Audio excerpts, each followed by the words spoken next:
Live. Everywhere. On netrootsradio.com.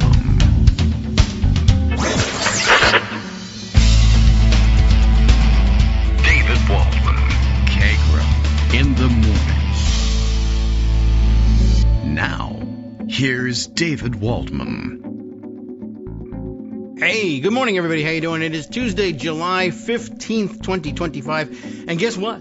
It's a big happy birthday to one of our favorite listeners. It's my brother who sends us information and stories all the time. Happy birthday. Do I ever identify you on the air? I probably shouldn't, because God only knows what will happen to you in the Trump administration. But at any rate, only one of you has a birthday. Only one of you is listening at this point, but has a big birthday too, and we won't reveal that number either, or will we? 175 years old. Congratulations on your longevity. Happy birthday. This is I think I probably have said at some time or another, because he sends articles very frequently. It's my brother Mark, and you can identify him by looking up his name and my last name. Ha!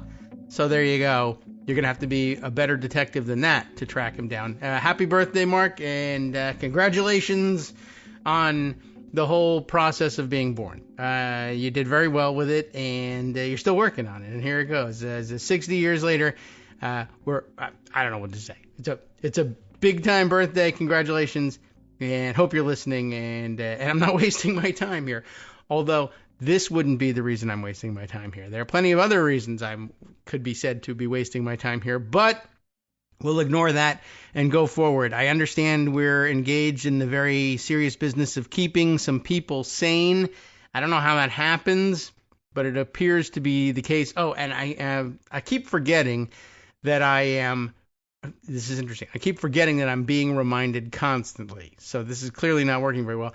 But I'm being reminded constantly that we have to do all of the things that we don't like seeing other people do in their YouTube videos and other social media postings. Reminding everybody that apparently, as dumb as it is, it's very important to go out and hit the like buttons and to subscribe to things, because algorithmically, apparently, this fools other people into listening to the show, and we want that to happen, and they'll get addicted to it, and then they'll subscribe, and then we'll have a going concern here. And the economy being what it is, it's uncertain for you, it's uncertain for me, but I'd like to make it a little more uncertain for you, but only by about $5 to $10 a month. So I think we could probably weather that storm. Whereas if we don't start making things a little more certain here, well, you know how it goes. All right. Well, at any rate, news is happening. It is Tuesday, which means there's no one going to call my show and help me with the news. However, there are lots of you texting news, submitting news via email, etc. And then, of course, there are these services where they're paying reporters to go out and find news and then print it up. And we decide whether or not we're going to contribute to them monthly as well. So support the news sphere, I guess. Pass money around in between us, and I think that will largely do the trick. Okay, so what's happening today? Many stupid things. Many of the dumb things that we discussed yesterday are getting dumber. The Epstein stuff continues. Believe I saw some stories, and they're probably jammed in email, and I don't think I set them aside, because there's really no reason to. My email inbox is full of them. There were some attempts yesterday on Capitol Hill on the House side to try to force votes that would force the release of some of whatever the Epstein files may or may not be, whether or not they do or don't exist. And guess what? It's not happening. Republicans are, of course, blocking all of those efforts, as you might have expected them to do. And, to that extent, it's something of a stunt, but the place works on stunts these days. I'll see if I can't come up with one or another. If I probably just go to the, I don't know why I didn't prepare for this. I didn't really want to talk about this because it didn't go anywhere or do anything. I saw Virginia Fox involved in it, which leads me to believe that it must have been happening in the Rules Committee. But I saw lots of video circulating on that. I think everybody understood what the outcome of that was going to be, and it was all right. It was done well, and it's supposed to result in headlines of Republicans cover up for the pedophiles who run their party, because that's what's happening, and they got those. So there you go. Republicans blocking action. Let's see. Republicans. I'm just going to have to Google it now and see what we come up with so we can credit the right people for having brought the motion and not getting it. Okay. The Hill reports this story. Sarah Fortinsky's entry from just yesterday. Democrat demands House vote on full Epstein files. And all caps for full for some reason to emphasize how fully we want these things. I don't know. Whatever. It's what can I say? He probably texted it out or tweeted it out. And he probably did tweet it out too on Twitter because it's Ro Khanna. And I don't know if he's made the move over to Blue Sky yet, because these guys still believe there's something to be salvaged from the social media platform with the Mecha Hitler AI agent. But what can I tell you? They're slow in waking up to this reality. Ro Khanna from California called on House Republicans, and you always know what happens when you call on them, to hold a vote demanding the Trump administration release the full Epstein files. Why are the Epstein files still hidden? Who are the rich and powerful being protected? Khanna said in a post on the social platform X over the weekend. They just got around to reporting that he did this. Now, on Tuesday, I'm introducing, that's today, an amendment to force a vote demanding the full Epstein files be released to the public. He continued, Speaker must call a vote and put every Congress member on record. Must he? No. He probably won't, but you demand that he must. You call on him. Anyway, the Justice Department last week, do we need the background, released a memo concluding that there was no evidence suggesting the disgraced financier and convicted sex offender kept the client list to blackmail high-profile people. And I suppose strictly by that definition that may be true. Like, you might wonder whether Jeffrey Epstein was keeping a list of a criminal MF and conspiracy. And he might have. But I'm sure that there's a list of very fancy names of people, and it says, party invitation list or something like that, as opposed to sex crime friends, I guess. So, and by the way, in all of this, I mean, the reality of trying to prosecute most of this crime is, although, quote unquote, we all know that they did it, and quote unquote, we are right about that. The evidence that needs to be marshaled in a court of law to actually convict them, if we believe in laws and things like that, it doesn't seem to be happening at this point. Of course, lots of witnesses. It's been years and years. Some of the witnesses, some of the victims are dead. Some of them are dead by their own hand as a result of waiting so many years to get justice. That's obviously true too. But marshaling the evidence to make criminal convictions happen, besides for Epstein himself on most of his other crimes, anyway, and for Ghislaine Maxwell, it just doesn't seem to be in the cards, let's say. Anyway, the memo, as you know, spurred fierce backlash from many Trump supporters who had long called on government to release material on Epstein they argue would expose wrongdoing at the highest levels of elite circles. Maybe. Some Democrats have sought to capitalize on the growing strife in President Trump's base and have similarly criticized administration officials for talking about the so-called Epstein files at length before entering government, but apparently failing to produce results when in office. They all taco, I guess. Even if their last names don't begin with T, there's lots of, rhyming going on. Everybody's chickening out in the end. And, the story. I mean, some of this evidence may never have existed in the first place. Much of the frustration from MAGA allies is directed at Attorney General Pam Bondi, who said earlier that the files were on her desk, but then seemed to suggest that they did not exist by releasing this memo. Seemed to suggest. She released a memo that said they didn't exist. That does seem to suggest it, doesn't it? It goes beyond that. No one wants to reach any conclusions about anything, I guess. In fact, just before coming on the air, I happened to see and respond to, well, let's see, where are my postings here? Ken Delanian, apparently, reporting the fact check of the DHS spokeswoman, who's a real piece of work for sure. Let's see if I can't find it. How come I can't find it? This seems like, or I have to be looking in the replies version of this column. There we are. Ken Delanian for NBC reporting an NBC News fact check. This reached my quote-unquote desk thanks to the Tennessee Holler posting on Blue Sky a screenshot of Delanian tweeting.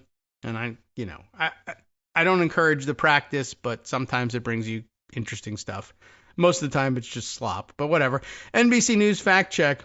Of those arrested, I guess I should give you first Tricia McLaughlin's statement on the arrests of, on immigration charges of thousands of people. 70% of those arrested claims the White House, erroneously, falsely. 70% of those arrested under President Trump's ICE had criminal convictions or pending charges. We're talking murderers, rapists, and child predators. This is what leadership looks like. No more catch and release, only catch and deport. Accompanied by a screenshot of Tricia on, I guess what looks like Fox News. This comes out of the official White House Twitter account. Delanian responding to that NBC News fact check. Of those arrested, 752, or 0.4%, were convicted of murder, and 3,390, or 1.8%, were convicted of facing pending sexual assault charges, convicted of or facing pending sexual assault charges. That via, what is this? Strick DC. Who's that? At X. Probably one of the NBC reporters. Does anybody know exactly who that? Well, I'll go find out for you, because live program, yes, but also I have a keyboard. So let's see. Strick. Is that, well, let's see. Now I got to go back and see the rest of the name again. Strick DC. Okay, I'll go through the whole thing here. Laura V. Strickler is Strick DC, senior investigative producer at NBC News National. So she did the fact checking on that one, and I guess that was it. She did the fact checking, and then she handed over to Ken Delanian, who I guess is the guy who's supposed to draw a conclusion about that, and didn't. But I'm sure Ken is like, well, you can see, right? 1 + 1 is 2. They say these are the numbers. We check the facts. The facts are that these are the numbers. Therefore, but unfortunately, the brave souls at NBC News don't do the concluding for you. That's my call to him. Reach a conclusion, Ken. Go out on a limb. Although, there's still room to spin this for the White House. They're not going to be able to stand up to their 70% claim. Obviously, they're millions of miles off on that one, but they don't care. But, they could still point and say, how many murderers do you think we should let go? We caught 752 people illegally in the country, A, and B, convicted of murder. I guess most Americans want them gone too. And then, of course, only 1.8%, not 70%. True, very important. On the other hand, how many people do you have in custody who are convicted of or are facing pending sexual assault charges? 3,390. Okay, I guess good. It's overall, no one likes the methodologies. And of course, if they've been convicted of sexual assault but aren't in prison for it, then I gather the criminal justice system has done its job there, and then the job's done. I don't know what that means. 200 years ago, this person was convicted of a sexual assault. Not good. But have they paid their debt to society? And which society is it anyway? But it may have been assault charges in another country. That's true, too. It doesn't help their case to say it's 70%. I guess, I don't know, my secondary complaint here is, well, they say 70% and you say under 1%. Okay. And so therefore, well, I report, you decide. No, that's Fox News's slogan, not yours. You don't have to decide. You could report and then say, so they're completely wrong. If you want to, you could try to say, so they're lying, they're exaggerating. It's spin, it's garbage. It fails all fact checking, etc. I mean, it clearly fails the fact checking. The numbers don't match. Say something.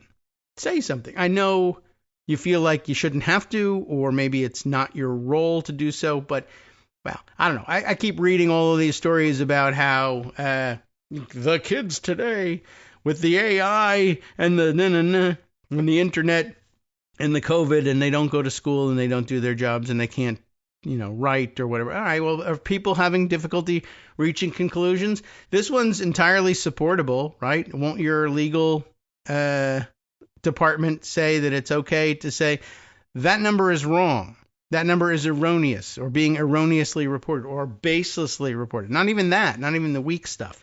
But it's only Twitter. It may be elsewhere. Ken Delaney is, in fact, saying all of that stuff. I just, in these bite-sized chunks, if it's worth anything for you to go to Twitter and report this, then it's worth something for you. You have room inside this tweet. Reach a conclusion, Ken.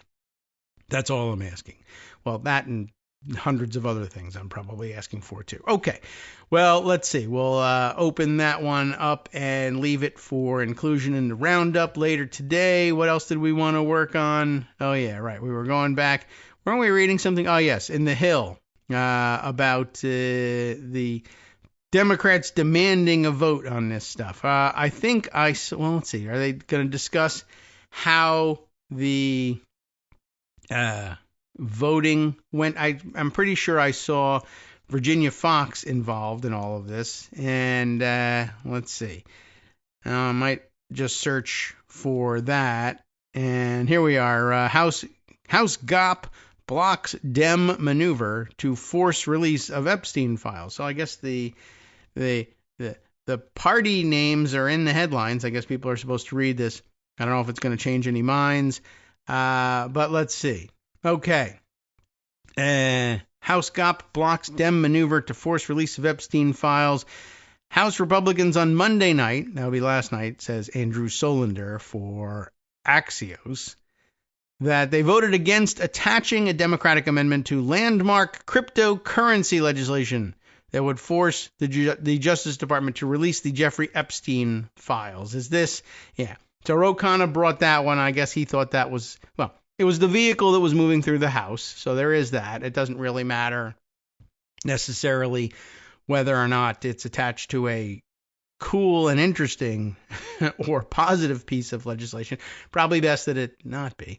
And I guess the Republicans are very excited about this, but so are a bunch of Democrats. These cryptocurrency bills, that is a topic of discussion in its own right. I have never understood why we would be doing anything to help cryptocurrency along. The people involved in it are, generally speaking, horrible people. If that includes one of you, then no, you're the awesome exception. Cryptocurrency is a weird thing, and I thought the whole, to paint with an overly broad brush, I thought the whole reason for being, the whole attraction of cryptocurrency was that it didn't need and didn't want anything to do with the government. And yet here we are passing bills, to boost the industry. And it's like, what do you need to boost? And why are you accepting this boost, libertarian weirdos? But the answer is, I can actually make more money and use the legal system to legally lock in and guarantee and protect money that I get from somebody else, and they can't get any from me. That's a great deal. All right. So at any rate, they wanted to attach a Democratic amendment to the crypto legislation, and Axios would like us to know why it matters, which is interesting. It's the outcome Democrats anticipated, and the one they plan to gleefully cite as President Trump continues to grapple with the MAGA fallout over DOJ's handling of the documents.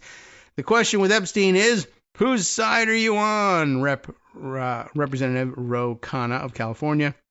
the author of the measure, told Axios ahead of the vote. Author of the Epstein measure, not the cryptocurrency measure, but he may be that too. Are you on the side of the rich and powerful, or are you on the side of the people? He said, promising to introduce the amendment again and again and again.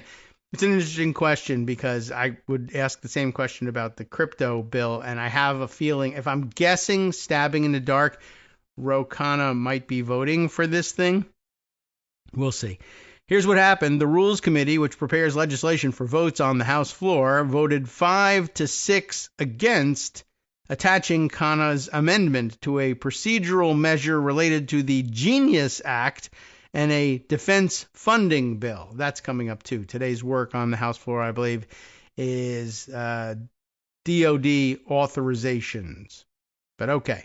The measure would have forced Attorney General Pam Bondi to publish all documents related to Epstein on a, quote, publicly accessible website within 30 days of the procedural measure being enacted. And just time out here. I wanted to go back and see the whip email. And did I delete it? No. I try to keep those things so that I can have easy access to what's happening on the floor today, and I feel like I don't know what I do with it. That's too bad. All right. Well, at any rate, I read the whip report at some point, and it looked like it was DOD. Well, it was definitely DOD funding, whether it was authorization or could they possibly be working on next year's appropriations bills? I guess it's possible. Where are we? July. You're going to want to get those things done before, of course, the end of September. DOD is one of the easier ones. It could actually be what they're moving at the moment. Okay. Trying to keep focused, but that's hard to do. Here we are. The nightly preview. Just checking. There's plenty of things happening. With DOD appropriate. Okay. It's the appropriations. It would be a little bit late to be doing authorization at this point. All right. So DOD appropriations, in fact, a spending bill. All right, well termed. Good job, Axios. There was more, as I recall, from Axios. Let's see. Right. Oh, the measure would have forced Bondi to publish all the documents. Would it though? Yeah. The idea of it was that it would make it illegal for her not to, but she's the Attorney General, and so. Let's say she just didn't do it. Would she be charged with violating this law? It looks like no. Anyway, Republicans said the amendment was not pertinent to the Genius Act, which would create the first regulatory framework for stable coins, or to the defense funding bill. And then a yes, but. In a rare move, Representative Ralph Norman of South Carolina crossed over and voted with the panel's 4 Democrats in favor of attaching the amendment, which is usually prelude to the guy getting kicked off of the Rules Committee, but we'll see whether that happens here. He had told Axios earlier on Monday, the public's been asking for it. Oh boy, have they been asking for it. I think there are files, he says. All of a sudden, not to have files is a little strange. We'll see how it plays out. I think the president will do the right thing. Well, he won't, and that's ridiculous to say. And I don't know if that is going to help you any if they report you as a bad guy for voting the wrong way on Rules Committee. The Chip Roy, who very frequently threatens to vote the wrong way, was the other right-wing member of the panel who occasionally breaks with his party. But guess what? He didn't vote, and so it came out 5-6. What they're saying? Tell us, Axios. Quote, I want to know what the hell is in these files, said Representative Jim McGovern, Democrat, of course, of Massachusetts, the top Dem on the Rules Committee, arguing in favor of the resolution. This is about trust. Republicans said, trust us, vote for us, and we will release these files. Well, here we are. They're backtracking, McGovern added. All true. All a decent point. I think most of us believe what's appropriate will be released when it is time for the president to release it. We do not believe that. But Virginia Fox does. She's the chair of the Rules Committee, and that's what she said after the vote. Want to zoom in, as Axios puts it? McGovern also tried to ram through what? Representative Mark Veazey's, from Texas, Democrat of Texas, 5-page resolution demanding that the administration release the Epstein files. So Veazey on the case as well, not just Ro Khanna. And also that the FBI release a report on any delays, suppression, or destruction of evidence related to the files. Now, how about they deny that they've done any of that, and we all say it's suspect. Norman from South Carolina voted with Republicans against that measure, arguing that the Rules Committee isn't the body to do this. It failed in a 4-8 vote, and it will be borne out by legal authorities and by the public, Norman said. We're talking about crypto, Jim. We're talking about regulations. And you never put anything unrelated in a bill, right? It's up to the Rules Committee to decide whether or not things are germane. I mean, factually, not probably all that germane, but you're not going to get a bill to the floor, a freestanding Epstein files bill, over the objection of Republicans. So there we have it procedurally. Like I said, my inbox is full of stories about that and growing out of it, and then, of course, a bunch of junk as well. But let's see. Oh, look, here. Let's walk down this path, down this rabbit hole one more day, because why not? The Hill offers us this. We'll use this as our exit from the first segment today. And, it's taking its sweet time, isn't it? All right, well, the headline on it is President Trump offers MAGA a third option on Epstein. I don't think we contemplated there being a third option here, but let's get the music queued up and ready to go so that we can exit at the appropriate moment, which I guess is, more or less now. Okay, then. The headline, Trump offers MAGA a third option on Epstein. Chris Stirewalt, the reporter for The Hill. On this one, there were a couple of ways to think about the Trump administration's about-face on releasing these files. The most obvious explanation was that the members of President Trump's administration have been aping him in his method of political warfare, exaggerating the connections between Epstein and America's business and political elite and those elites' involvement with procuring and trafficking underage girls. And then what? Turn around and cover up? Stay tuned. Hi, everybody. It's me, David Waldman. Yes, the same guy who interrupts you all the time. Interrupting you one more time just to tell you again, another reminder that your contributions are what keep this show on the air, and Patreon.com, Patreon.com, is still among the easiest ways to make the sustaining subscription donations that keep us afloat. Are you ready for the pep talk about how our Patreon campaign is still going strong and growing? Well, too bad. Yeah, the plain fact is we actually are headed in the wrong direction, and whereas we once had about 175 monthly patrons, we're now actually down below 150. Time to recruit some more. Not exactly the kind of news I wanted to share, but there it is. For those of you in a position to support the show, Patreon.com does make it easy to make those secure, recurring monthly contributions to do so. Patreon.com/KagroX gets you straight to our donation page. We've been through a lot together. The worst of the pandemic, we hope. The worst of the insurrection, we hope. So go ahead and treat yourself. You don't need an excuse. Give yourself the gift of a little something you enjoy in life. Support the show. And of course, if you happen to prefer using PayPal or even the Square Cash app, we're up and running on those options too. So thanks again, everyone, for all your support. We couldn't, or at least shouldn't, do it without you. Hope you'll be on board soon too. Thanks for all your support. All right, welcome back now to the Kagro in the Morning Show here on Netroots Radio. All right, let's try and wind up the Epstein nonsense as quickly as we can, although it is interesting to thumb through what's going on in my email inbox, just as you see how inundated we are with information about this. Anyway, Chris Stirewalt was writing, saying that Trump has some sort of third option here, although I don't think does he explain the other two options? A couple of ways to think about the Trump administration's about face. The most obvious explanation was members of Trump's administration had been aping him and his methods of political warfare, exaggerating the whole Epstein story, essentially with connection to Democrats. And instead, of course, this is the cynical answer, which is oftentimes a good one when talking about politicians. And if that's what happened, then the scandal would be that Attorney General Pam Bondi, FBI Director Kash Patel, and others lied about the case and then failed to develop an effective exit strategy for their scheme, which is actually where the problem lies if this is what's going on, wrongly believing that they could manage the disappointment of their supporters when the jig was up. That wouldn't have been a crazy miscalculation to make. Trump has pulled off exactly that maneuver many times, whether it was implicating a television host in the death of a congressional intern. I think we know which one that one is. Joe Scarborough. Or that Senator Ted Cruz's father was part of the plot to kill President John F. Kennedy, or that former President Obama was actually born in Kenya.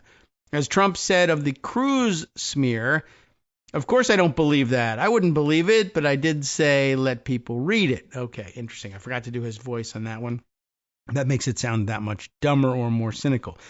That's the let bygones be bygones approach. Trump explains this as being a counterpuncher. That's his I'm a counterpuncher. I don't know what that is, but all right. It's not that the truth is the first casualty. It's that truth is immaterial. It's just the games people play, easily forgiven by supporters who don't mind some rough justice for political foes. Then, I guess number 2, the second option here, there are those untruths that Trump never abandons, most famously his claim that he won the 2020 presidential election. That's the widening gyre, is that right? G-Y-R-E, gyre approach. In such matters, Trump's specific claims often fall apart, but his allies discover evidence of something in the same neighborhood. That's quote-unquote something. And this is the old seriously but not literally dodge, by which supporters can say Trump wasn't exactly right, but he was pointing at something real, something they wanted to believe, what they might call fake but accurate. Eating cats and dogs, or something like that, right? Didn't J.D. Vance say something about, well, I don't actually care whether or not that's true. It points to something accurate, which is what exactly? Not sure. Perhaps Bondi and Patel believed they were doing some version of these approaches. Fabulism in service of political gains against targets unloved by anyone on the right. But if that's what it was, they failed to follow Trump's lead in the general tactic or in this specific case. Trump had for years been soft peddling the Epstein stuff. The two had been friends and cads about town. That's an interesting way of putting it. In Palm Beach, Florida, and in Manhattan in the 1990s.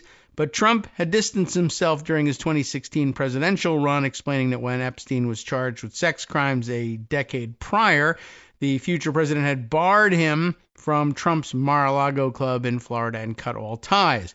But Epstein kept coming back to haunt him.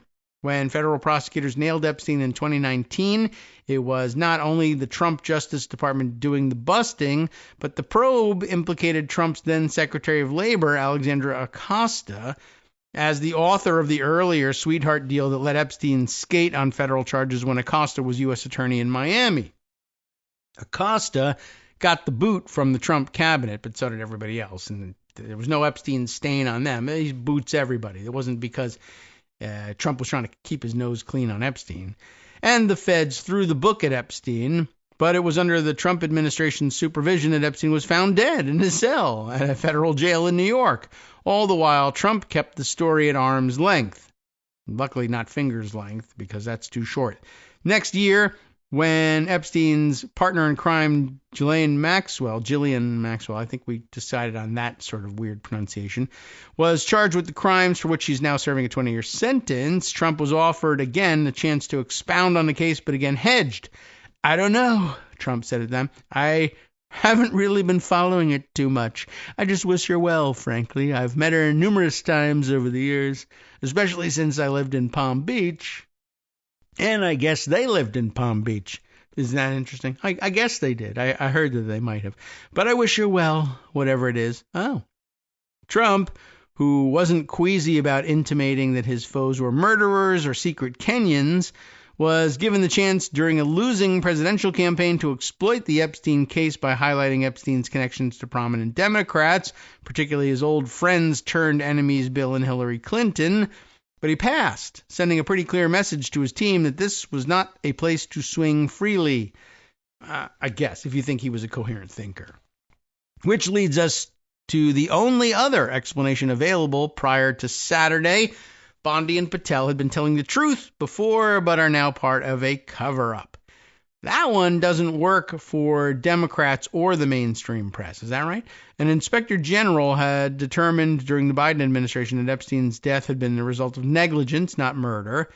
And the Justice Department seemed to close the book on the case.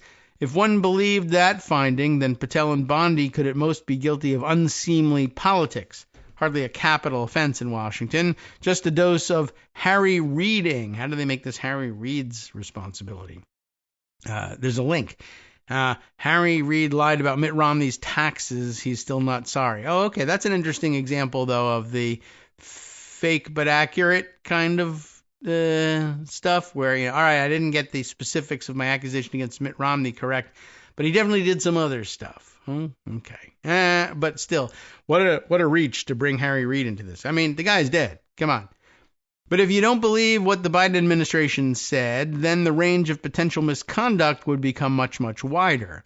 And of course, Trump's Republicans never believe what the Biden administration said, even when it's in their interest to do so. That was the world as we knew it on Friday. Either the Trump Justice Department was caught in a politically motivated lie, or it was involved in an ongoing cover-up on behalf of Trump, or the deep state, or to keep a blackmail scheme going, or anything, really. That's the thing about cover-ups. If their existence is revealed but allowed to stay in place, the imagination is the only limit to conjecture about what might be underneath. Trump has proved this again and again about Hillary Clinton's secret email server, former President Biden's mental decline, and the FBI's investigation into Russian interference in 2016. And then, on Saturday, Trump introduced a third possibility. That there was a cover-up, but it was a virtuous cover-up. Because what was being concealed was itself fake. Yeah, okay, I understand that. That's what it was. I see. We heard about this. He announced, why are we giving publicity to files written by Obama, Crooked Hillary, Comey, Brennan, and the losers and criminals of the Biden administration? They created the Epstein files, just like they created the fake Hillary Clinton, Christopher Steele dossier that they used on me. And now my so-called friends are playing right into their hands. This put a sharper edge on what Trump said in a 2024 interview, expressing reservations about the release of Epstein files because you don't want to affect people's lives if it's phony stuff in there, because it's a lot of phony stuff with that whole world. In the updated spin, it's not passively phony stuff, but radical left-inspired documents. This looks like Trump employing the widening gyre. Again, I hope I'm getting that pronunciation right. I've seen the word. I don't, and I skim over it because I'm just reading to myself. But now I'm reading to you. In a rhetorical corner, but unable to simply shrug it off, Trump raises the stakes. It's not that they're covering up the Epstein files, you see. It's much, much bigger. It also has the benefit of making clear that anyone pushing for the release of the files is working for the bad guys, not against them. Whether or not that works depends on many things, but chief among them is how willing his underlings are to efface themselves. Well, that's sort of a fact of everyday life for his underlings, but we'll see. Bondi is obviously pretty willing to eat crow here, but Patel may be a different matter. That is certainly true of Patel's deputy, Dan Boing. If those folks weren't lying before, getting them to do so now is a tall order. Their credibility with the movement that championed them will be shredded if the administration sticks with the current line. In that way, we have the first Trump scandal that's really about a post-Trump GOP. Yeah, that's true. And a good reminder that, there may just not be anything coming in the pipeline. There's just nobody that can take over this current Republican Party. Certainly not charisma-less. Uncharismatic is what we would normally say, but it goes beyond that. People like J.D. Vance and others. I mean, it may be handed to them de facto. Whether or not they can marshal the forces is, we'll say, yet to be seen. Okay. Next question is, how do I best save this thing in order to share it with you later? And I'm still getting used to how Instapaper works as a depot for these things. But anyway, so lots happening on the Epstein front still. What other things are? You want to get some sense of the Hill's volume of email to me. Let's see. They're saying breaking news: inflation ticks up in June following tariffs. That's an important story we should probably follow up on. Not horrific inflation, but of course, Trump claimed that his tariffs weren't going to cause any inflation. Plus, also, we were going to be immensely wealthy while we're cutting budgets for everything else under the sun except immigration enforcement. What happened to all the billions that we were going to be getting from tariffs? Well, something. Go look over there. The Hill also pushing us on, let's see, GOP senators want nothing to do with the Trump-Epstein MAGA controversy. I don't think that's news. They want nothing to do with it. I'm sure they don't. Other things that the Hill is pushing our way. Let's go down and take a look. Trump. Oh, yeah. We got to get to that one, too. These are about the education department. Another of the big stories of the day. There's still Epstein stuff buried in here, but I think, unless something else leads us down that path, we should probably turn our attention to what's happening on the education front. And then we can get to the other frivolous stuff that just makes you think worse things about Trump on a personal level instead. All right. If I can scroll down far enough, I guess I can find this stuff. But this is, let me read a piece or two, a general introduction to the story here from CNN, who tells us headline-wise in a summary, quick hit article. Devin Cole posted for CNN, Supreme Court, they're back, allows Trump to proceed with mass firings at education department. This again, according to CNN and everybody else. I mean, that's what happened. I only saw sort of a breaking news report on Blue Sky about it yesterday afternoon when it happened, and I haven't yet collected the best. We'll have to wait a day or two for the better analysis of what's happening. But the basic story is that the Supreme Court on Monday said President Donald Trump may proceed with his plan to carry out mass layoffs. There's a link there that I'd like to... Oh, okay. It's to the decision such as it is. And that plays into the story all by itself. The nature of the document coming out of the Supreme Court on this one. But they said on Monday that he can proceed with the mass layoffs at the Department of Education in the latest win for the White House at the conservative High Court in an unsigned order. Again, the justices lifted for now a lower court ruling that had indefinitely paused Trump's plan. The Supreme Court's decision puts that ruling on hold while the legal challenge plays out, sort of. Except legal challenge now plays out in the context of, well, all those people were fired, and by the time we actually weigh the legal challenge, they will have moved on because it's going to be a year or two before we get to look at this stuff. The court's 3 liberal justices dissented, but that's the only actual opinion rendered on the thing. It's once again an emergency docket situation in which the Trump administration has been extraordinarily successful, by the way, oddly enough. Remember, it wasn't that long ago that Republicans were insisting that the imbalance in the lower courts in terms of the number of times that the courts were willing to temporarily at least restrain the Trump administration from taking some certain action on the suspicion that it was wildly illegal and or unconstitutional, and it was.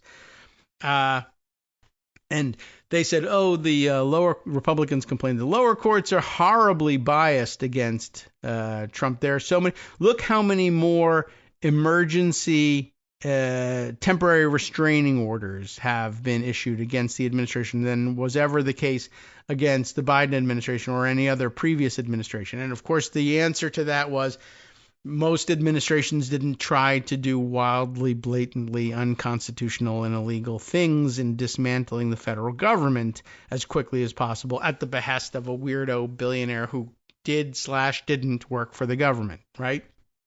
Or there was or wasn't, depending on your view, a department actually handling these things, or even a bureau handling these things. And that's why you had many more temporary restraining orders asked for, and then as a result, many more granted as well. But apparently the Trump administration is overly, I think, successful in getting the Supreme Court to reverse those lower court decisions on an emergency basis. 77%, I think, of the time that the court has taken up one of these emergency appeals, they happen to have said, oh yeah, even though this is facially unconstitutional, go for it. And we're in that same situation now. Again, this is a legislatively created by an act of Congress creating the Department of Education. And the real question at issue here is, can the president unilaterally, by executive order, eliminate the Department of Education? And the answer up until now has, just been a flat no. An act of Congress is necessary to undo an act of Congress. An act of Congress can't be undone by an act of the president. It could be perhaps struck down by the Supreme Court, but that's not what they're asking for here. This is a question of whether or not by executive order the president can say, there isn't such a department. Get rid of it. And this is one of those cases that, what can I tell you? We to crow about it a little bit, which isn't a great thing to do because, we the people lost here. But, I will say this. We did say that this was coming several times. Armando would come on the show and say this is coming.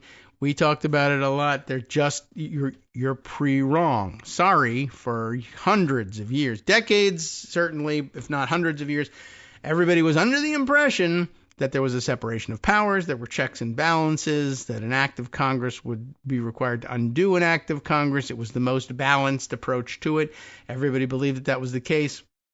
And it was useless to try to insist that the president could unilaterally undo it and eliminate a department. It was stupid. You would fail the exam in law school for saying that you could do that. But as it turns out, we were all wrong. We were wrong about the basic nature of the Constitution and the checks and balances. You just didn't know it because the court didn't have the opportunity to tell you yet that you have been wrong for 100 years. And now you are. Okay. And that's kind of where it's settled, unfortunately. And now we have to deal with this. Where did we park? I got a couple of still read it later type lists out here, and I got to consolidate everything. But I am pretty sure that somewhere along the line did I grab it from this? Is it? Now I can't tell because just like with, what do you call it? The other one, Pocket, it doesn't always put the headline up for you. And this is a Blue Sky Post. Yeah, in fact, Mark Joseph Stern was the person who had the breaking news about it yesterday. Breaking: the Supreme Court allows the Trump administration to move forward with the abolition of the Department of Education. It gives no explanation for its order. All three liberals dissent.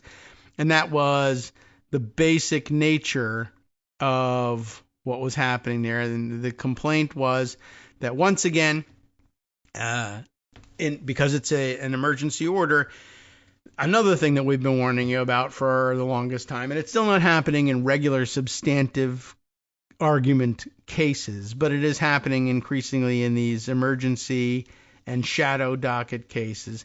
The Supreme Court majority just moving away from the idea that they need to explain to you why they're ruling in such a way.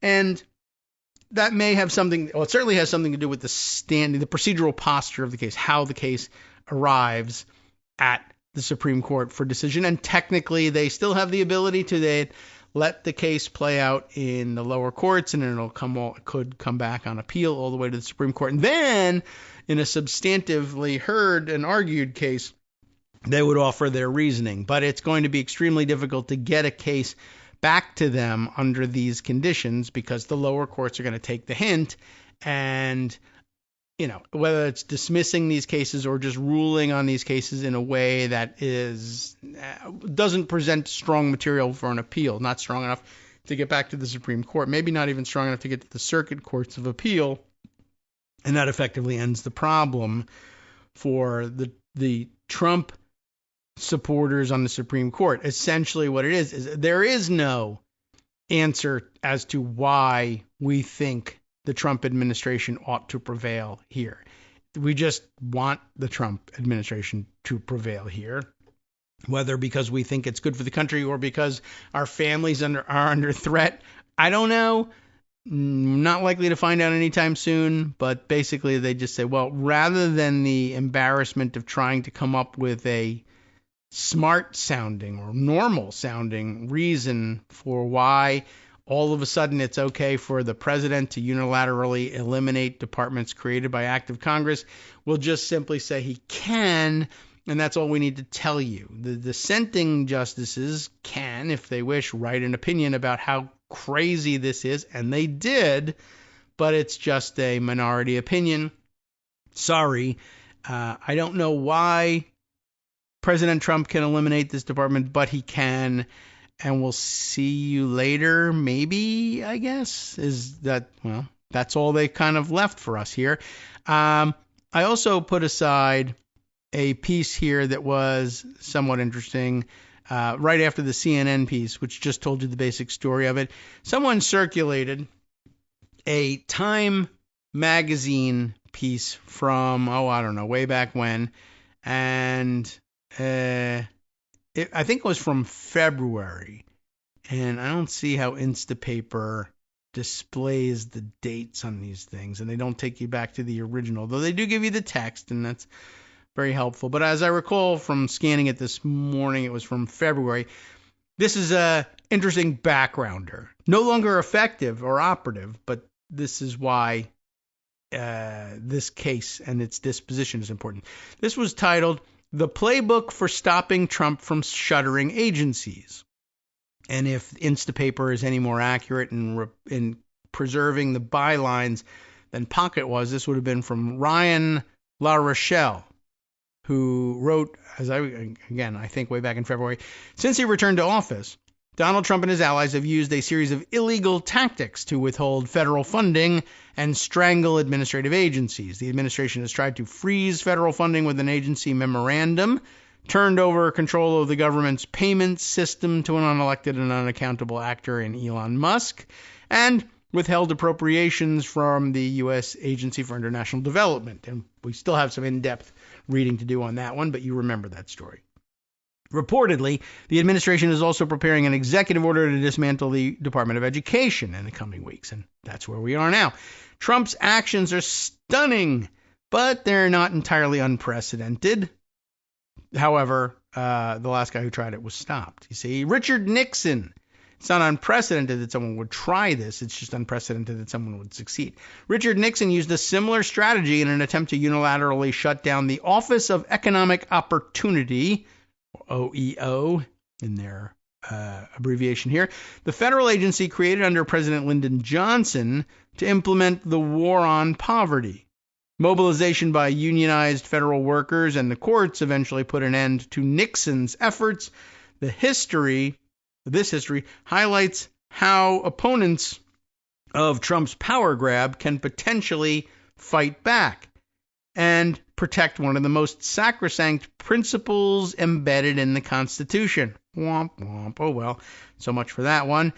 In August of 1964, Johnson signed the Economic Opportunity Act, the legislative keystone in his war on poverty. The law established several new federal anti-poverty programs, including Head Start, the Community Action Program, or CAP, the Job Corps, and Volunteers in Service to America, VISA, right? It also created a new agency within the Executive Office of the President, that's the OEO, to administer and implement these new programs. The OEO aimed to rectify what liberals saw as a weakness of Franklin Roosevelt's New Deal programs like aid to dependent children and work relief programs, which were administered by the states. This structure gave state governments and local administrators the power to exclude certain groups, especially women and African Americans. The OEO, by contrast, could bypass state and local governments and deliver federal aid, federal dollars directly to local communities through programs like CAP. In a politically savvy move, Johnson tapped Sergeant Shriver, the brother-in-law of Johnson's slain predecessor John F. Kennedy, to be the OEO's first director. Shriver proved to be a powerful force for racial and economic justice. To ensure that the war on poverty attacked discrimination directly, Shriver and OEO withheld federal funds if states and localities failed to comply with the 1964 Civil Rights Act. The OEO became a powerful tool in the Johnson administration's arsenal to, quote, break the power of the states, as historian Gary Gersel put it. In Louisiana, for example, Shriver withheld federal poverty funding from the state until Governor John McKeithen withdrew his plans to stack a new state-level economic opportunity office with segregationists, political cronies, and white supremacists. The OEO's power to circumvent the states enabled Shriver and his staff to direct money to some of the most economically distressed and segregated regions of the country. But the agency's innovative powers and its aggressive willingness to use them generated opposition from conservatives who opposed the growth of the federal government. Throughout his 1968 presidential campaign, Richard Nixon pledged to dismantle the OEO and shut down the local community action agencies that had been created to administer Johnson's anti-poverty programs. Those community action agencies, or CAAs, I guess later in the discussion. Once he took office, Nixon gradually transferred programs out of the OEO to other federal agencies. In January of 1973, just days after Johnson died of a heart attack, a newly reelected Nixon announced plans to terminate the OEO and eliminate federal funding for the Community Action Program.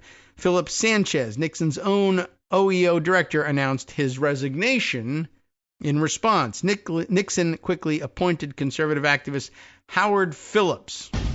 Maybe this rings a bell for some of you. Howard Phillips as the acting director. Oh, acting. Acting! Right. Oh, we got one in mixed in as well. Phillips was an outspoken critic of the OEO and CAP, arguing that the war on poverty was conceptually flawed and based on the wrong notion that the poor should be treated as a class apart, which he decried as Marxist. He immediately issued instructions to local CAAs to begin phasing out and planning for reductions in force. All right, welcome back now to the Kagro in the Morning Show here on Netroots Radio. Let's continue getting the history lesson here in reading an old article. That is, the old article isn't, it's not a history lesson because it's an old article. It's not that old. It's from February, but it was a February history lesson about what happened when Richard Nixon attempted to do the various things in terms of shutting down offices and departments in the federal government, and doing so unilaterally in contravention to duly enacted statutes in acts of Congress. And in 1973, you learned, as a result of the Supreme Court's rulings, that no, this was, as most people expected, an issue that the president couldn't act on unilaterally and couldn't undo legislative acts this way. And we've gone merrily along thinking for 50 years that this was true, when in fact it was false and was always false. And generations of law school students somehow passed their exams and constitutional law exams by declaring it to be unconstitutional for the president to be able to unilaterally undo duly enacted statute. But in fact, it was always within his power. It just took the genius of this Supreme Court to tell us that that was true, but not why. That's kind of where we stand at this moment. I don't know how you're going to grade any con law papers. I suspect that they'll continue to grade them the way they graded them last year and the year before that and the decade before that. It's just, footnote. If you're in the Federalist Society, you'll get the footnote. Oh, by the way, this could all be upside down and backwards. So Nixon's plan ran into legal obstacles, right?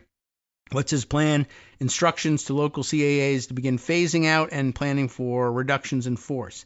First, the Federal Employees Union and the dense network of nearly 1,000 CAAs that had been established since the mid-1960s rose up to fight back. That's important. Community action agencies formed coalitions with local labor unions and branches of the American Federation of Government Employees to challenge Phillips's actions in court. The president of the OEO's Midwest Region 5 Union, for example, joined with several CAAs to form the Coalition for the War on Poverty, which was one of the initial groups to seek an injunction stopping Phillips from proceeding with his plans. It was only the first in a flurry of lawsuits against Phillips directly and in his capacity as acting director of the OEO. I forgot that he was the acting director. As well as against the administration more broadly. In April 1973, several of the cases landed in front of District Judge William Jones, a Kennedy appointee. Jones's decisions ended up dashing the hopes of Nixon and Phillips. First, he ruled that their attempts to dismantle the OEO were, quote, unauthorized by law, illegal, and in excess of statutory authority. While Nixon had proposed eliminating funds for the OEO and phasing out CAP in a budget proposal to Congress, legislators had never acted on that plan. That meant there was no legal authority to dismantle the OEO or abolish the Community Action Program. Congress had established them by statute in the Economic Opportunity Act, and therefore only lawmakers, not the president, could reverse course. Made good sense. Maybe it was a surprise to some people at the time, but I think it probably made good sense, and it was probably the presumption even before this case. But it's certainly been the presumption ever since, for 50 plus years. Judge Jones also found that Phillips had violated the Reorganization Act by failing to submit to Congress the plan required by the law before abolishing a federal agency. Further, he ruled that Phillips had violated the Economic Opportunity Act, which required 30 days' notice for terminating employees. So, a couple different ways that this was illegal. In addition to the suit by CAAs and the Employees Union, 4 senators also sued, arguing that Nixon had never properly nominated Phillips for his position and that he had never been confirmed by the Senate. Once again, Judge Jones agreed, ruling that Phillips was illegally serving as director of the OEO, and thus his actions were null and void. That seems pretty pat. We don't do that anymore. Phillips resigned his post shortly after. The New York Times editorialized that the entire affair demonstrated the Nixon administration's, quote, open contempt for Congress and the law. Mr. Phillips is simply doing the bidding of the president. There has seemed to be complete failure on the part of the president and his associates to understand the true meaning of the rule of law. Well, unfortunately, they had the true meaning of the rule of law upside down and backwards. They just didn't know it for 50 years. Nixon's inability to dismantle the OEO stemmed from a series of both legal and political blunders. The president failed to follow the necessary legal steps to appoint Phillips or secure congressional approval for his plans to zero out CAP funding. Rather than going through the time-consuming process of winning Congress over to his vision, which also would have cost Nixon political capital, he decided to ignore the constitutional reality. Presidents cannot abolish federal agencies or withhold federal funds without the approval of Congress. Purse strings, right? No, wrong, you dummy. Demonstrating that it was his unwillingness to follow the law, not the goal itself, which thwarted Nixon, Ronald Reagan successfully abolished the OEO in 1981. He worked with Congress to pass a law that turned CAP into a block grant and shifted the OEO's programs to other federal departments. So far, Trump and Musk, who was at that point, serving merely as a special government employee, unless he wasn't, or was, depending on the day, and acting as the leader of the so-called Department of Government Efficiency, have followed Nixon's playbook and ignored his lack of success. Well, that's what makes Donald Trump so successful. He ignores other people's lack of success, and he succeeds, quote-unquote, succeeds where others have, quote-unquote, failed. But had they failed, wasn't it really the case that the Supreme Court had successfully disguised the truth of our constitutional reality for 50 years from everybody, cloaking it in an apparent separation of powers, when in fact they were just faking it, hiding out for 50 years in order to give Trump a big victory party. Now, that was the whole plan. That was the reality, don't you see? Well, if groups and individuals impacted by his proposed closures follow the playbook used by those who thwarted Nixon's attempts to shutter OEO, Trump and Musk probably will run into the same fate. Womp womp. They will not. Isn't that interesting? The Constitution is clear, but so what? It was clear in the 14th Amendment too. Any number of other places. Emoluments clauses, abundantly clear. And yet, here we are. Congress, it says, has the power of the purse. And when it creates something by law, the executive cannot unilaterally abolish it. Oh my gosh, you've just failed the exam, sir. Except you passed it when you wrote this.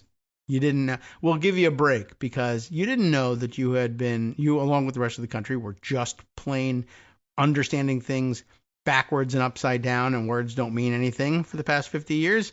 How could you know? We'll show mercy. Anyway, the article continues that this is not some abstraction or nicety of law, by the way. Alexander Hamilton explained why this principle is sacrosanct during the ratification debates over the Constitution. Hamilton warned that neither the executive nor the legislative branch could singly have control of the sword and the purse. Doing so would destroy that division of powers on which political liberty is founded, and would furnish one body with all the means of tyranny. Oh, well, whatever. The guy's only on a $10 bill. Screw that guy. Well, let's do it differently. Trump is on a $1 million bill. You should be listening to him. This is why the stakes of the fight over Trump and Musk's actions are so high, and why the process through which they try to achieve their goals matters so much. Well, if presidents could just ignore Congress when it comes to spending money and eliminating government departments, it would be a recipe for the sort of despotic leadership that the founders labored so hard to prevent. Well, he makes a good point. Ryan Lashelle does. He's a senior lecturer at the Cohen Institute for Leadership and Public Service at the University of Maine, which I guess is the job I should take now. I will tell you kids what is happening in leadership and public service. Unfortunately, Professor La Rochelle missed the news, granted 200 and something years ago, from Alexander Hamilton. Just kidding. Everything is upside down. I could understand why he missed the signals, being that, that was the practice of government for a couple hundred years. And then when somebody finally said, is this really the way it should be? And tested it, the Supreme Court said, yes, it's absolutely the way it should be. It's exactly as you thought it was, exactly as everybody said it was. You are completely wrong. And then for 50 years, everybody said, okay, he's completely wrong. And then Trump said, he might be actually completely right. What about that? So anyway, just a little, history lesson for you. Ryan La Rochelle tells the history correctly and reaches the right legal conclusions. But to hell with all that. So, it's worth mulling exactly what we lost here. All right, let's see. Other items in the news and therefore in my Instapaper, and therefore I can see them, include fresh news of another round of weirdo tariffs. The AP reports that Deanne Durbin, reporting for the AP, the U.S. is imposing a 17% duty on fresh Mexican tomatoes in hopes of boosting domestic production. We're going to onshore our tomato factories here in this country. And this is increasingly becoming the excuse. Besides the so-called reciprocal tariffs that were supposed to somehow change our trade deficit with various other countries, we're now doing it with specific industries in order to bring back production to America. Apparently, as I recall, 70% of the U.S. tomato market is now Mexican grown, up from 30% 2 decades ago, apparently, according to the Florida Tomato Exchange. There is such a thing, apparently. And by the way, I want to stress this is on 17% duty on fresh Mexican tomatoes. The rotten Mexican tomato duty is totally different.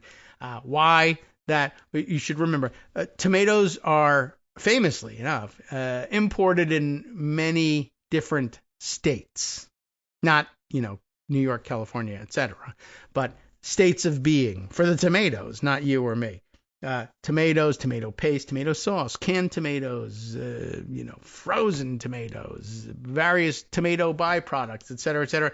I say famously because one of the things that stuck with me, useless, but everything that stuck with me in law school is useless now, but this in particular. But one of the funnier things that I've seen, and I shared this years ago to uproarious laughter with David Neer, who thought this was just hilarious. We were just, I think, talking offhandedly at one of the Netroots Nations gatherings way back when about, I guess, some of the more ridiculous case captions that we'd ever run into. And I told him about one that I had seen in law school that was about import duties as well, which was titled something along the lines of United States versus 5,000 cans of tomato paste, more or less. And they actually had more or less in the title because they didn't know how many cans there were. And I was tomato sauce, tomato paste, 5,000, 1,000. I don't remember cases of tomato paste. But it was basically somebody is importing tomato paste and there was a dispute over the customs issues around it, and these things had been impounded, and it was really, it was really crazy. So tomato products are highly, have historically been highly litigated. So it's not, ridiculous to do. 17%, why 17%? I don't know. But anyway, here's the story. Fresh Mexican tomatoes are getting this new tariff. Robert Gunther, the trade group, Florida Tomato Exchange, the group's executive vice president said the duty was an enormous victory for American tomato farmers and American agriculture. But opponents said the import tax will make tomatoes more expensive for U.S. consumers. And, likely true. Mexico's economic secretary, Marcelo Ebrard, I'm going to guess at that, Ebrard? Yeah, I think I can do. Most Spanish pronunciation pretty straightforward.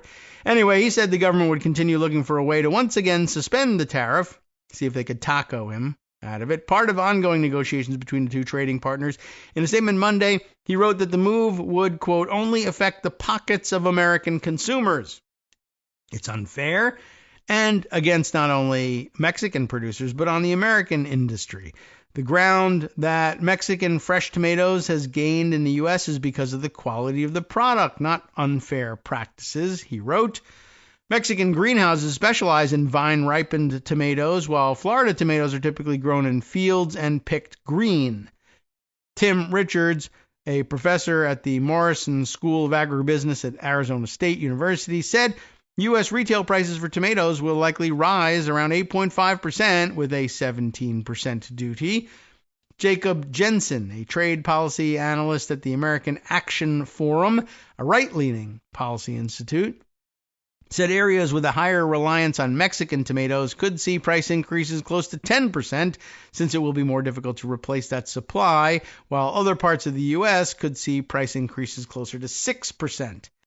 As an industry, we are saddened that American consumers will have to pay a tomato tax or duty for a reduced selection of the tomatoes they prefer, such as tomatoes on the vine, grape tomatoes, Romas, cocktail tomatoes, and other specialty varieties, said Lance Jungmeyer, president of the Fresh Produce Association of the Americas. There's plenty of jobs out there, ladies and gentlemen.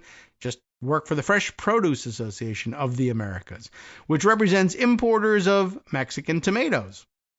The duty stems from a long-standing U.S. complaint about Mexico's tomato exports. Did you realize this? And is separate from the 30% base tariff on products made in Mexico and the European Union that President Donald Trump announced Saturday out of thin air.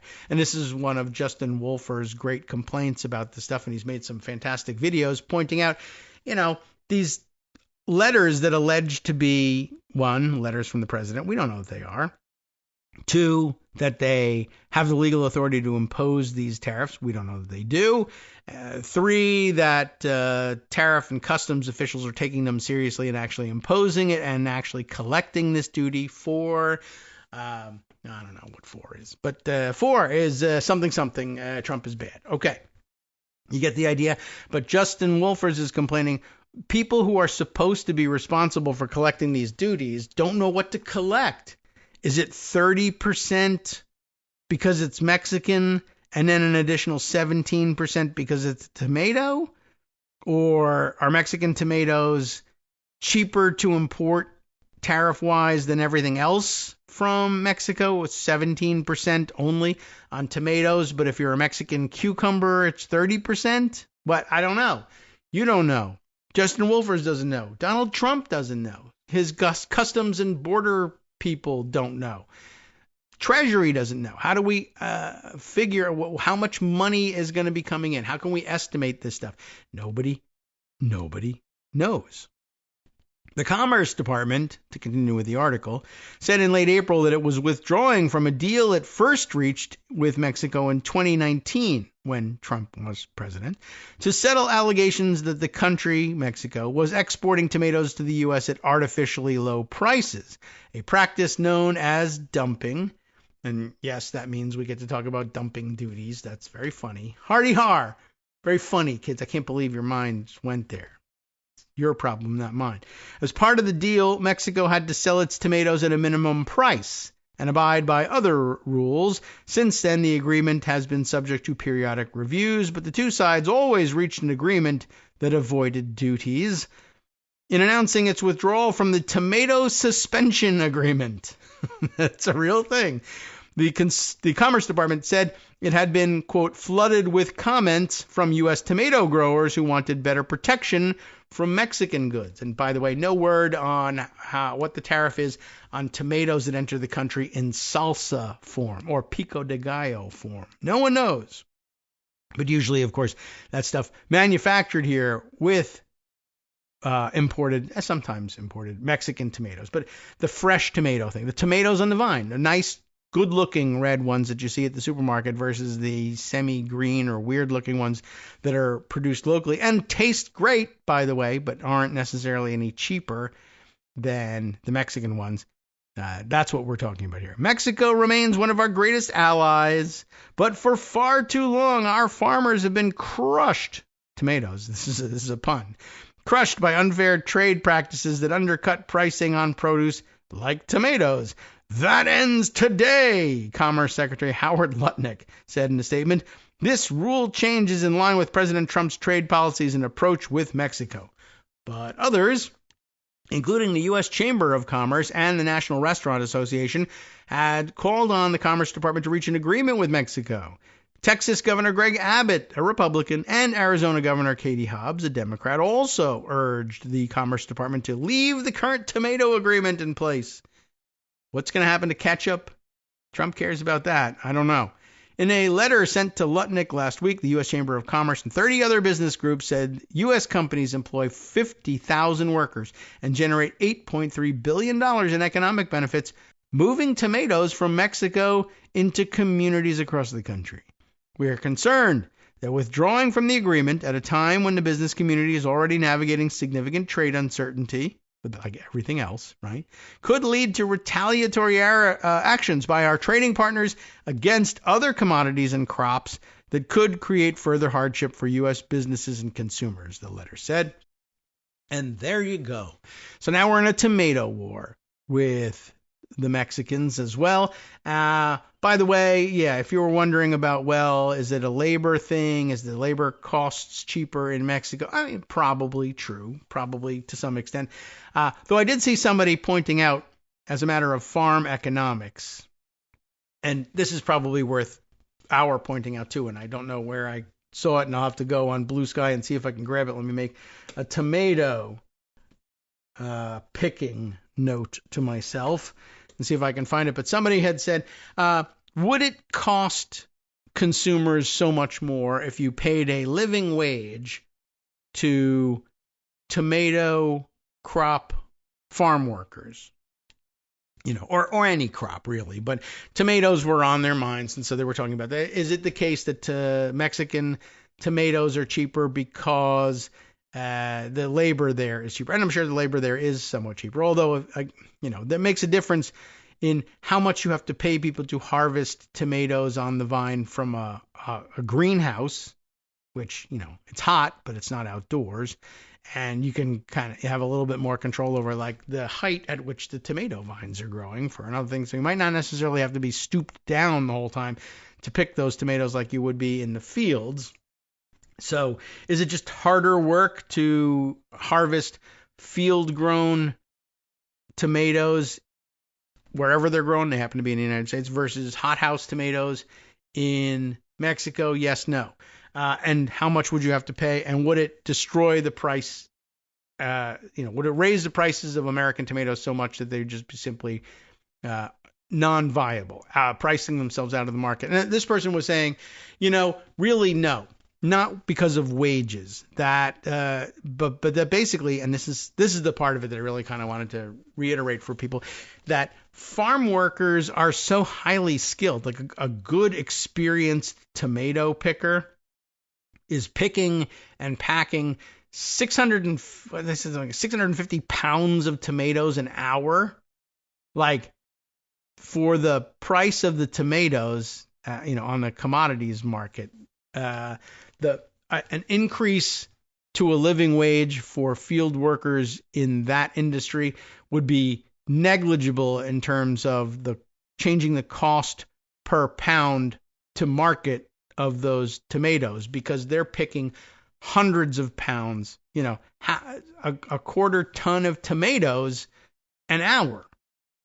The addition to the price per pound on the market of a higher wage would be negligible. So I thought that was an interesting point, and just a reminder of another point that we've seen made by the farm workers representatives in the past, that it's probably also, this is not the biggest problem in the world, but probably also a misnomer to be calling agricultural workers unskilled labor.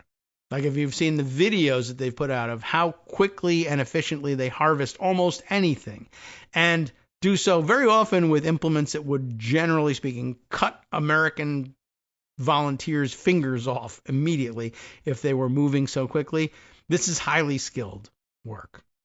And as this is good news for John McCain, as John McCain said, very likely you couldn't do it. You wouldn't be able to do it, and you wouldn't be able to do it on a sustained basis either. The skills and speed with which they move, the amazing skill with which they avoid sharp blades for the most part, because injuries are pretty prevalent as well, and the endurance in terrible conditions, literally backbreaking labor that agricultural field workers endure for years on end, that Americans very often say, I couldn't do this for more than 10 minutes. So we'll see if I can't find that testimonial to the efficiency of American tomato field workers to bolster the case.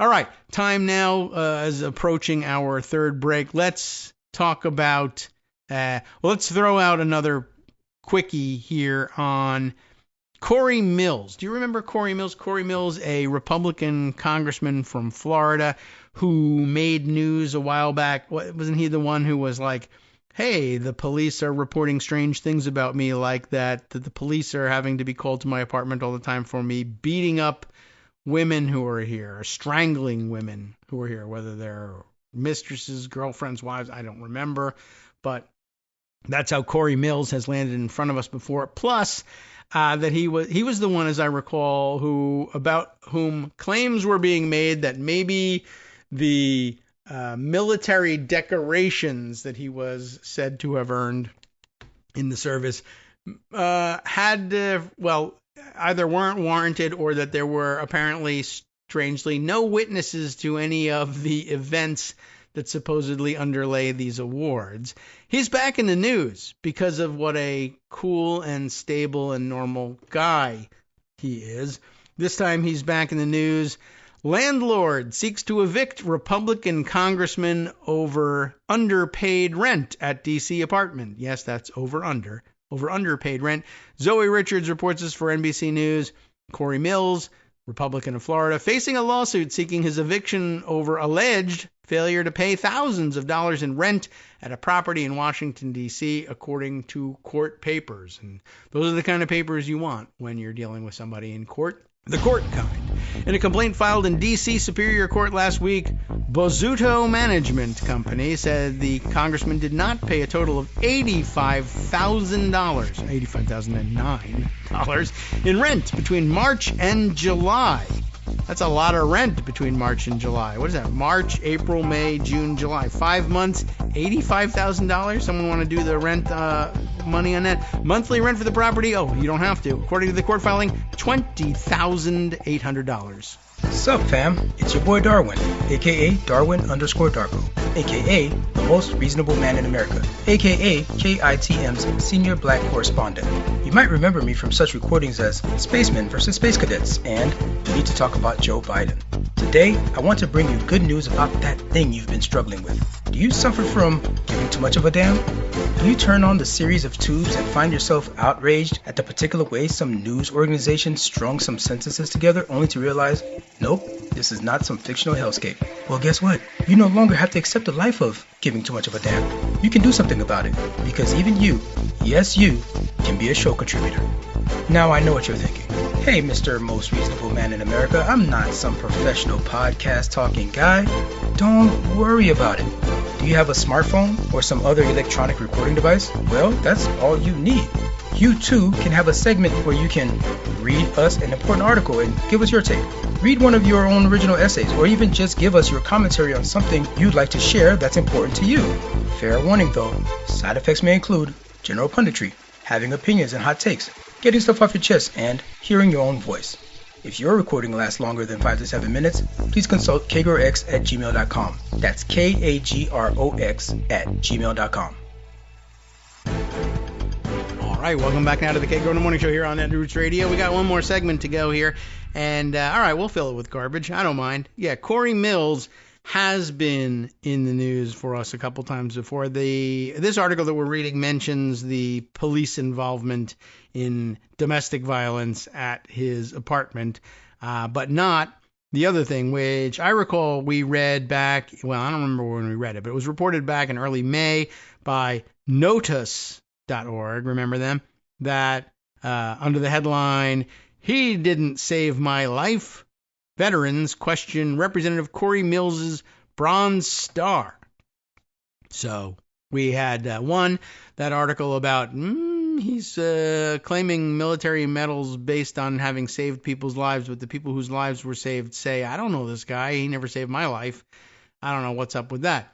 I don't know. We never got a conclusive answer about that, and the military isn't moving to withdraw them or anything like that, but it was an interesting note. I guess what I wanted to say here about Cory Mills is, oddly, he keeps finding himself in the center of weird controversies that seem to indicate he isn't who he says he is. He isn't maybe the military hero who saved lives several times. He isn't a family values guy because he's bringing women over to his apartment and beating them up. And he also maybe isn't an honest guy. This apartment where he's beating up all the women he isn't paying for either. Allegedly. But it's just weird that this guy seems to find himself at the center of controversy month after month. And they're all about sort of issues of basic honesty that makes you say in the wake of George Santos serving in Congress, what if we have another just total imposter. Not somebody suffering from imposter syndrome, but just another total imposter. And I suspect that there are a dozen or so members of Congress on the Republican side, almost exclusively. I'm sure that every once in a while you get the weirdo Democrat, no doubt about that.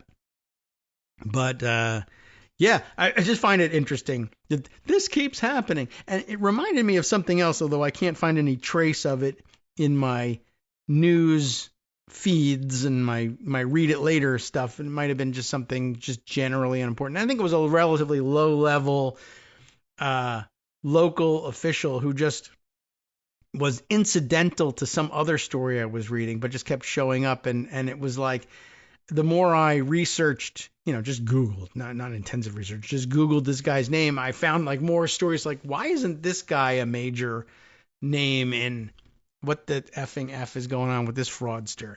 I'll see if I can't figure out who it was, but it's going to take some, off air when I'm not talking constantly, concentration. What was this again? I'll try and find my clues and find my way back to it. But anyway, at the moment, we were reading about Cory Mills not paying his rent. And also, perhaps just to pause for a moment on the fact that he has elected to take an apartment that the rent is almost $21,000 a month. That seems kind of insane, don't you think? Oh, what kind of apartment is this? I'd be curious to find out if that were information that was available. There's the management company, again, has said that, by the way, the rent, $20,833 a month, just to get the figure right. The management company is asking the court to allow it to evict Mills for an order requiring that he submit future monthly payments with the court until the case is resolved. An initial hearing is scheduled for September 8th, right? So every month they have to wait is another $21,000 they're out. The lawsuit was first reported by Roger Sollenberger, an independent journalist. We've read Roger Sollenberger's work here a couple of times. A resident ledger accompanying the management company's lawsuit appears to show Mills has repeatedly failed to pay his rent on time and that he was frequently assessed with fees for late payments. He moved into the property in June of 2023. According to court papers, Mills was served in January with a notice to pay over $18,000 in past due rent on February 26th and a notice of the company's intent to file a lawsuit. Although, that's interesting. If the monthly rent for the property is $20,833, you're served in January with a notice to pay $18,000 in past due rent by February. Did the rent go? I guess it could have gone up from $18,000 to $20,000. I guess you'd barely even notice it at that point.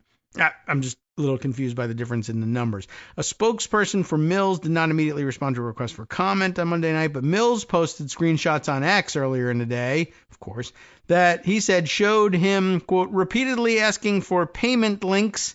And again, as I tried with management today, it failed to process. That doesn't actually mean anything, that sentence, but I guess what he's trying to say is I've been asking them for payment links, which is also famously a huge problem. Like, people are constantly moving into apartments and then not paying their rent because they weren't given payment links. Like, usually there's an office. You could write them a check.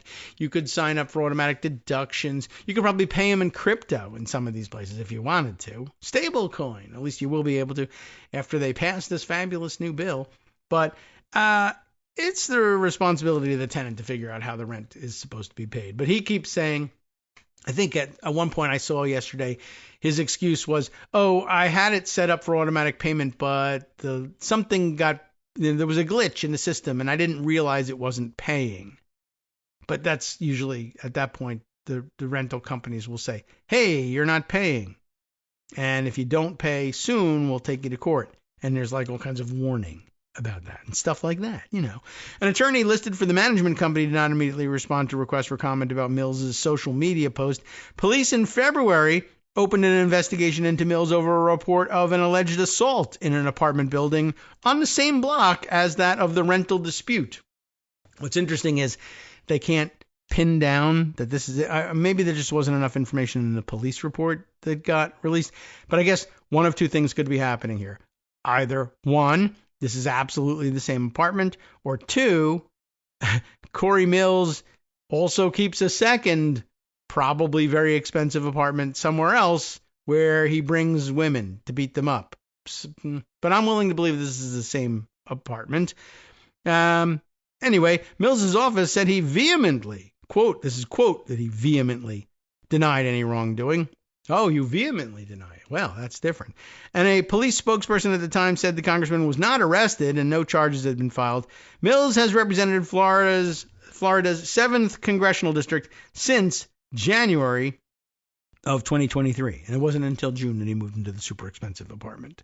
Just for your information, I wanted to keep you up to date on the many ways that Cory Mills continues to keep himself in the news for some strange reason. All right. Speaking of strange stories and things that don't, shouldn't warrant our attention, but yet should never even be close to happening, I got a weird one for you. I think I mentioned maybe I didn't mention it the other day. But I had seen news that Newark Airport in New Jersey over the weekend or the end of the weekend had found itself on a 4-hour ground stop. No flights in and out. And that they had announced, I'll have to find this one too. And it was, they told everybody these delays are for thunderstorms in the area. And as it turns out, of course, I say of course, but you never know, right? But as it turns out, there were no thunderstorms anywhere in the vicinity of Newark Airport during this ground stop. And allegedly, the word was that people on the ground inside the airport who were in the know were admitting to people waiting for their flights.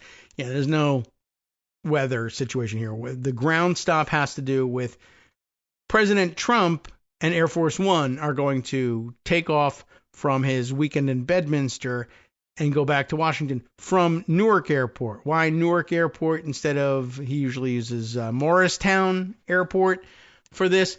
And the answer apparently was that he wanted to be on hand for the final of the FIFA Club World Cup competition.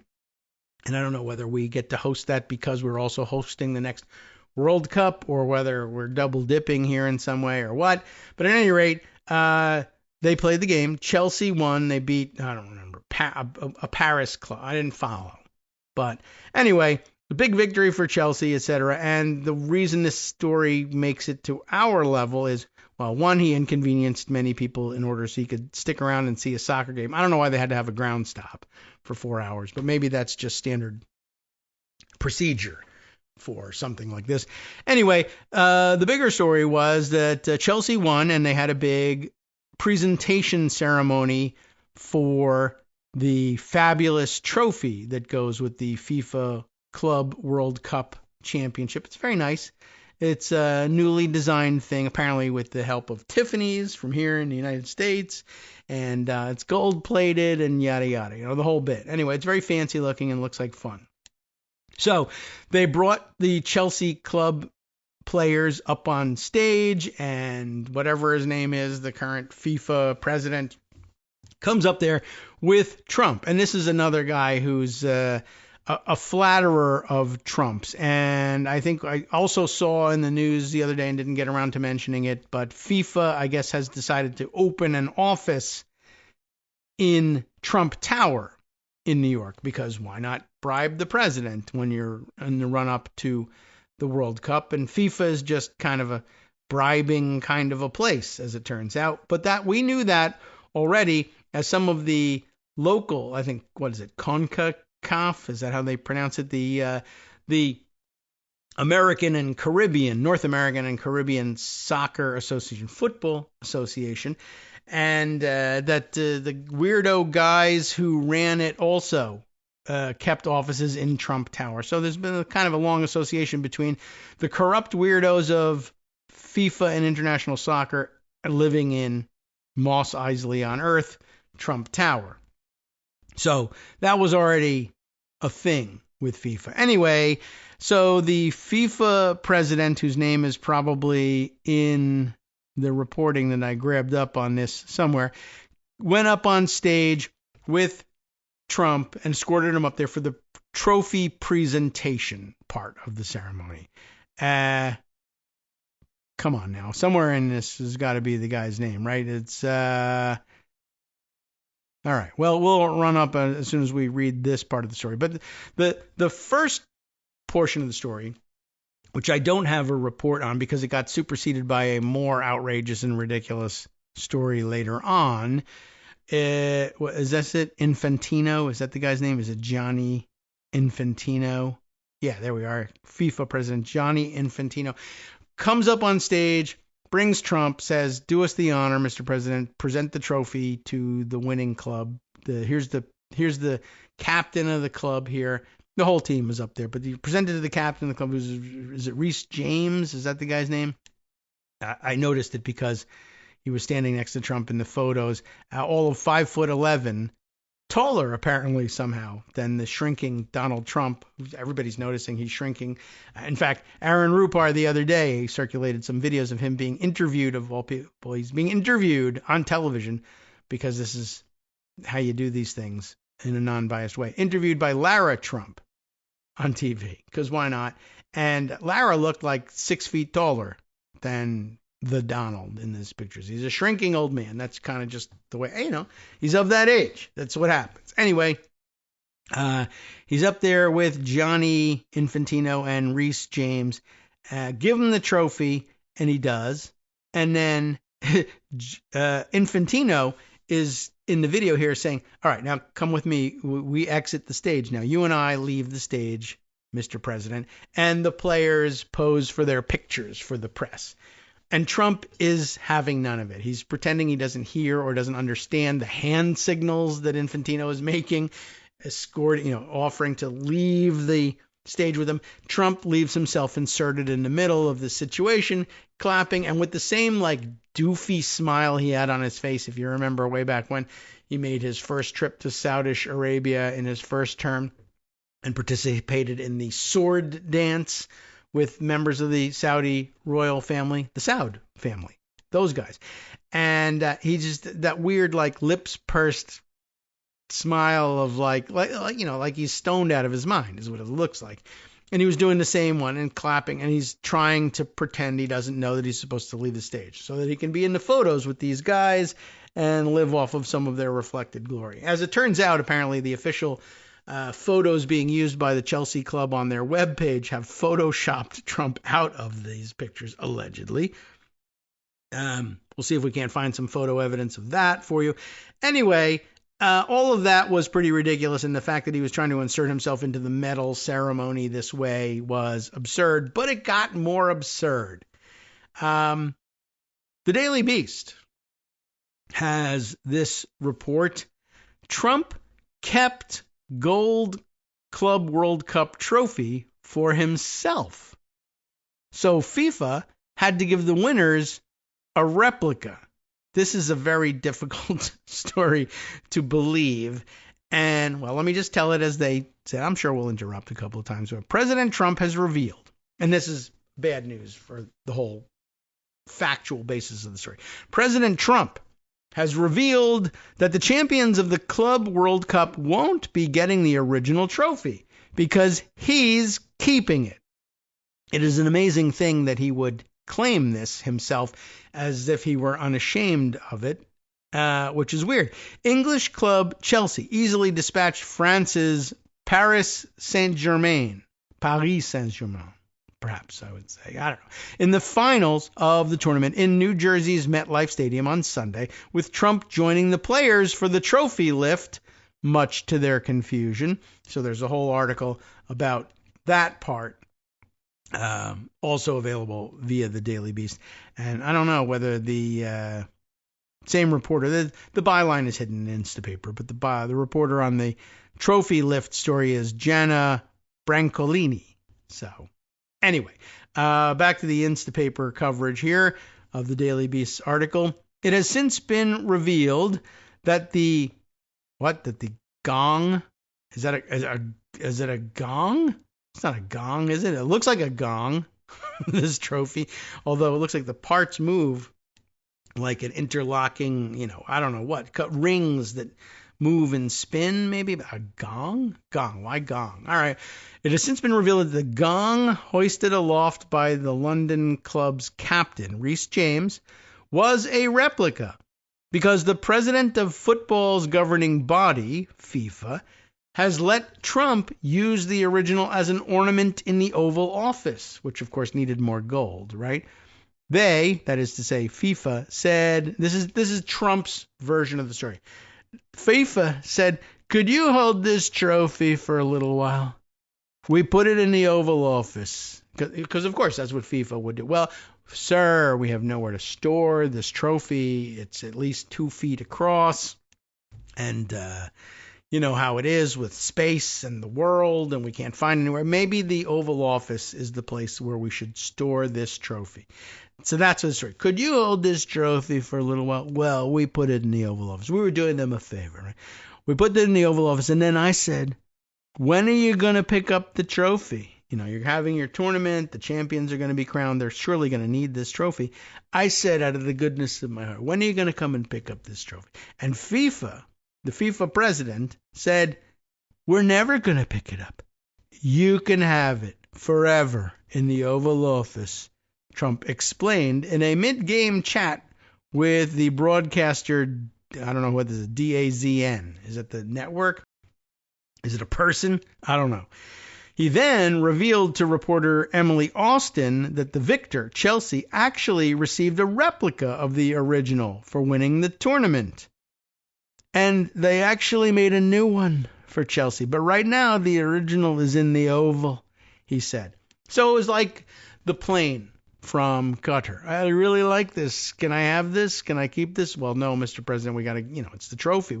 All right, I'm keeping this. And it's, when are you going to pick it up? I said to them, and they said, no, you can have it. They said it was either way. You could have it or not have it. FIFA boss Gianni Infantino has been in Washington, D.C. 10 times since Donald Trump returned to the office in January. He has previously argued that proximity to the president is absolutely crucial to the success of the 2026 World Cup, which will be hosted partly in the U.S. It comes as FIFA last week inadvertently confirmed the cozy Infantino-Trump relationship by moving its New York employees to a new office in Trump Tower in Manhattan. Trump also said about making the Club World Cup a club soccer tournament designed to bring the world's best teams into one premier competition, all about himself. This is despite being booed before kickoff at the game, it turns out. Trump watched the game alongside his new best friend Infantino and his wife Melania. Not Infantino's wife Melania, but Trump's. After Chelsea stunned the European champions PSG by banging in 3 goals without reply, he presented the trophy to the club's captain. But as Reece James readied to celebrate with his teammates, Trump lurked on the stage, something the players, including star man Cole Palmer, didn't miss. Palmer, who scored 2 goals and was named the tournament's best player, said after the game that he was, quote, confused by Trump's continued presence on the platform. Chelsea's captain also explained that Trump had ditched the protocol to stay in the spotlight. They told me he was going to present the trophy and then exit the stage, and I thought he was going to exit the stage, but he wanted to stay, James added, according to PA Media. Trump also mused about the possibility of signing an executive order to have soccer officially recognized as, quote, football in the U.S. Now, of course, it's recognized as football around the world, and it's about time that we got in sync with the rest of the world about these things. But we already have a football, American football, and it'll be interesting to see whether there's MAGA backlash. Oh, I don't want no dang old soccer to turn into football. We got football. You want to call it soccer football or something? I don't know. But yeah, I wonder whether that's going to anger people in some way. But anyway, that was a surprise. Now, I want to point out that this story is all based on Trump saying, actually, the original, which is solid gold, it's not solid gold, is in my office. And they got to, this could have gone one of two ways. That's just complete and absolute. What, Greg, you tell me what it is. That's bullshit. Yeah, that's possible that that's the answer. It's also possible that they, brought him a replica to show him and got embarrassed. Like, is this the real thing or is this a replica? It's the real one, Mr. President. All right. Well, I'll tell you what's going to happen. You're going to leave it here. You're going to tell me that it's okay to keep it forever as a gift because of reasons. Or also it's entirely possible that they just, they told him it was the real one when it wasn't, or they gave him a replica and said, this is a replica for you to keep. And he said, it's not the original? No, it's not the original. Everybody, they gave me the original. I mean, that also is a possibility. I don't know which one it is. We may find out that the BS is BS. I don't know what we're going to find out about this thing. But it was a unique look, once again, at the complete embarrassment and idiot that is our president. It's very, very difficult to live with. What can I tell you? That's the long and short of it. Now, somewhere in my feed, there was somebody who's compared this to an episode from several years ago when Robert Kraft, owner of the New England Patriots, ended up getting his Super Bowl ring essentially stolen by Vladimir Putin. Do you remember this? Brendan Nyhan does, and he in fact posted it on Blue Sky. So just to throw back to that story, which is from 2017, reported by John Breach from CBSSports.com. Here's how Vladimir Putin stole the Super Bowl ring from the Patriots' Robert Kraft. The Patriots owner has only 3 of his 4 Super Bowl rings. Putin has the other one, reported on February 3rd, 2017. And I mean, just to try to get through this quickly, essentially, back in 2005, when Patriots owner Robert Kraft was in Russia for some strange reason with Sandy Weil, W-E-I-L-L, I think we've mentioned this before, a friend who was the president of the Citigroup at the time of the trip. Kraft had just received his ring for the Pats' win in Super Bowl 39. What are we on? Yeah, 39. So he decided to show the ring to Weil, whatever his name is, and after seeing it, he had what turned out to be a horrible idea: show the ring to Putin. He should just be making Sandy buy him a new ring here. But Kraft actually did an interview about the ring for an episode of NFL Films' upcoming series called 50 Rings, 50 Days. So we'll let him finish the story, and it goes like this. Basically, now Kraft is down a ring. Well, the story, I guess, is maybe in this link, maybe a video that goes with it, but it's from, Twitter. Anyway, Kraft's now down a ring. Likely he's never going to see it again. The Patriots owner actually recounted the story for the first time back in 2013, and during that interview, he offered a few more details. I took out the ring, I showed it to Putin, and he put it on, and he goes, I can kill someone with this ring. He's, RDR. Or maybe he meant it. Kraft said, I put my hand out, and he put it in his pocket, and 3 KGB guys got around him, and he walked out. Despite the fact that Putin walked off with the ring, Kraft still wanted the $25,000 piece of jewelry returned. Some of those things, go into the hundreds of thousands if you decorate them up nicely. However, he ended up giving up on his quest to get the ring back when the White House called and told Kraft that starting World War III over a Super Bowl ring probably wouldn't be the best idea. It would really be in the best interest of U.S.-Soviet relations, is what Kraft said. He wasn't the Soviets then. If you meant to give that ring as a present. Kraft said he was told by the White House in 2005, that'd be George W. Bush, I didn't really want to. I had an emotional tie to the ring. It has my name on it. I don't want to see it on eBay. I don't think that was going to happen to it. There was a pause on the other end of the line, and a voice repeated, it really would be in the best interest if you meant to give the ring as a present. So that's what ended up happening, and that was really something. And wouldn't that be something if Trump has been looking for an opportunity to do the same ever since? Maybe. And so now the FIFA Club World Cup trophy is the vehicle for that. Oh, I also saw, by the way, since we're A, running out of time, and B, talking about weird things that Trump does, I saw, who put this? I saw it, well, on Blue Sky, John Cooper on Blue Sky reposted this thing he had seen from elsewhere. By the way, John Cooper, Democratic strategist, formerly Long Island campaign chair for Barack Obama, among other things. And he reposts something from That Gay Guy Candle Company. I love the handle. Anyway, That Gay Guy Candle Company posts two side-by-side photos. I can only take his word for the provenance of the first one. It appears to be a picture of Jeffrey Epstein's house being compared to Trump's redecorated Oval Office.